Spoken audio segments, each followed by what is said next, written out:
일단 그 소방 인력이 대응할 수 있는 최고 단계가 3단계라고 하는데 네. 오전에 일찌감치 소방 대응 3단계가 지금 발령이 되어 있는 상황인데 여전히 계속 유효한 건가요? 네, 맞습니다. 오전 9시 43분에 소방대응 3단계가 발령이 됐고 산불로는 올해 처음으로 발령이 됐는데요. 현재도 소방대응 3단계 그리고 소방동원령 3단계가 발령돼 있는 상태입니다. 함 교수님, 이 3단계가 올해 들어서 산불이 발생했을 때는 처음으로 최고 단계인 3단계가 발령이 됐다고 하는데 이게 어느 정도 수준이어야 저렇게 3단계가 발령이 되는 건가요? 뭐 소방 대응 단계 이제 최대 단계라고 할 수 있고요. 최고 단계라고 말씀드릴 수 있겠고 보통 이제 5개 이상의 이제 시군구 소방서라든가 소방 본부급의 어떤 광역적인 대응이 필요한 또 경우에 따라서는 이제 2개, 뭐 3개 시도 통합적인 이런 종합적인 어떤 대응이 필요할 때 내려지는 어떻게 보면 말씀드린 대로 소방 대응의 최고 단계다라고 말씀을 드릴 수 있겠습니다. 그러면 저 3단계는 최고 수준인데 네네. 저게 예를 들면 뭐 2단계로 하향이 될 수도 있고 뭐 이렇게 단계적으로 내려올 네. 거 아니겠습니까? 네. 근데 아까 우리가 화재 진화율이 65%라고 말씀을 드렸습니다. 네네. 그렇다면 저게 어느 정도 좀 상황이 돼야 저게 조금 하향될 수가 있는 걸까요?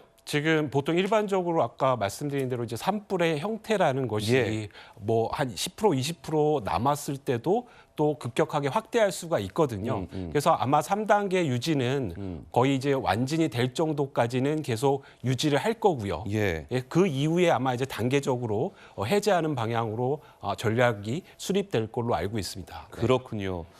자, 서 기자, 무엇보다 이게 이번에 이 강릉의 난곡동 일대에서 산불이 발생한 원인, 현재까지는 어떻게 왜 지금 산불이 난 걸로 파악이 되고 있습니까? 먼저 이제 산불이 발생한 게 오전 8시 20분인데 추정하는 원인은 이 소나무가 부러지는 과정, 난곡동 야산에 있는 소나무가 부러지는 과정에서 전깃불을 건드리면서 불이 발생한 것으로 현재는 추정하고 있습니다만 예. 정확한 화재 원인은 좀 더 조사가 필요해 보입니다.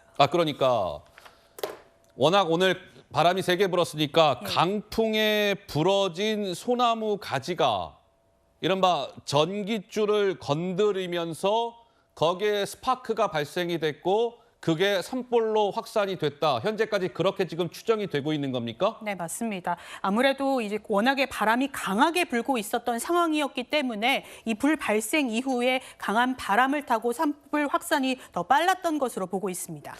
자, 그렇다면 함 교수님, 이게 강풍에 부러진 소나무 가지가 전깃줄을 건드려서 스파크가 발생해서 산불로 이어졌다.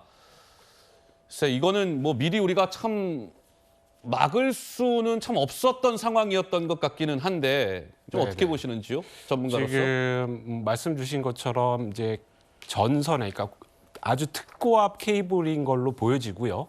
이 고압 전선이 아마 그 나무에 의해서 절단이 되면서 그 아크라는 것이 발생을 하게 됩니다. 그래서 일명 예. 이제 아크 화재라고 얘기를 할 수 있는데요.